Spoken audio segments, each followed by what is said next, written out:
guys! It's nice to stay here in our balcony. This is a Mansion. This is Ayate. This is Wow!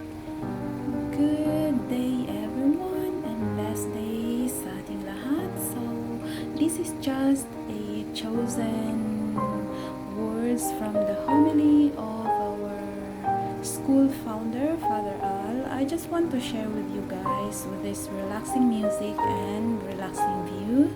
So, through nature, there is a healing power. So, let's share everyone a good vibes and lift up each other's spirit. And so, the first thing that I would like to share with you is these sentences from the homily last September 18, 1988 of Father Al. And it says that nothing is impossible with God. Jesus changes water into wine at Cana.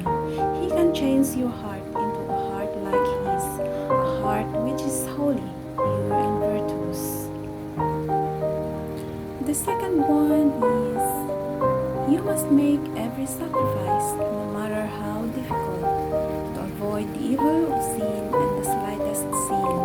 You must make every sacrifice to prevent others from sinning. You cause others to sin and make them sin by your examples, by your words. Not only must you avoid sin, you must do everything to keep others from committing the slightest sin. So keep listening, guys.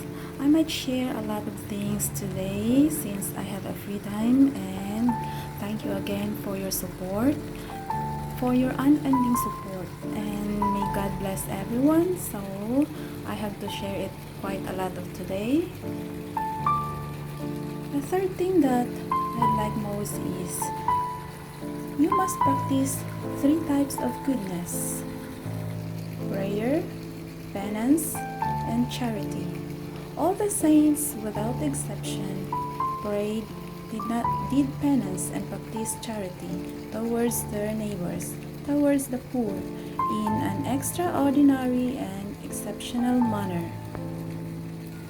Ask God to stir up within you this will, this desire, and this ambition of greatness, for glory, for sanctity, and for holiness. Ask Him for the help and the grace to become a saint. Each day, let us try our best to follow Jesus, to practice virtue, to become holy, to perfect, and to become saints. Each day, we must have this burning desire and consuming ambition, not to remain still, but to climb higher and higher until we reach the peak of the mountain of the Lord, which is holiness and perfection. The only thing of real importance in this world is to save one's soul and to save the souls of others. God created us once.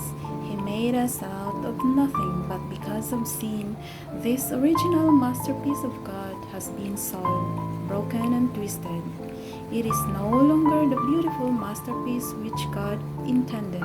So, He wishes to make this masterpiece, this painting, this sculpture, and the model is the living Christ. Holiness is the work of God, but it is also our work together. Without God and without His grace, we cannot become holy. Without our cooperation, without our work, we cannot become holy. A saint is a hero of heaven.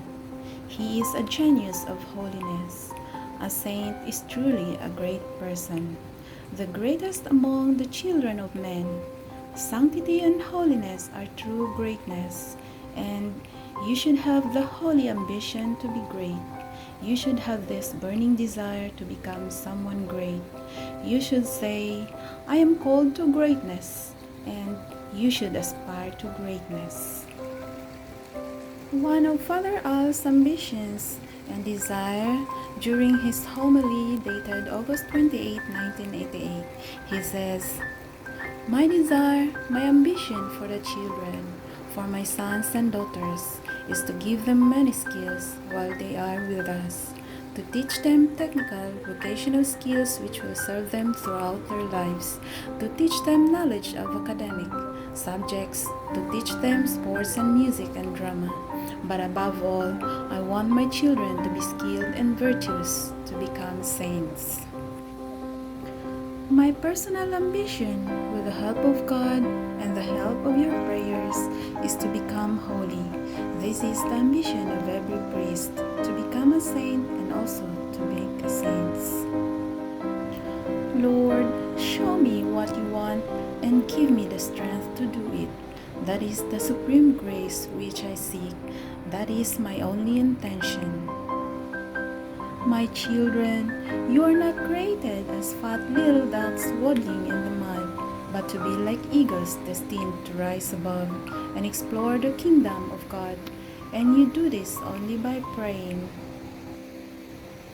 When you pray, you never pray alone. The devil comes. He is always there trying to interfere with your prayer, as he did in the Garden of Gethsemane with Jesus, trying to give you distractions. And then the angel comes.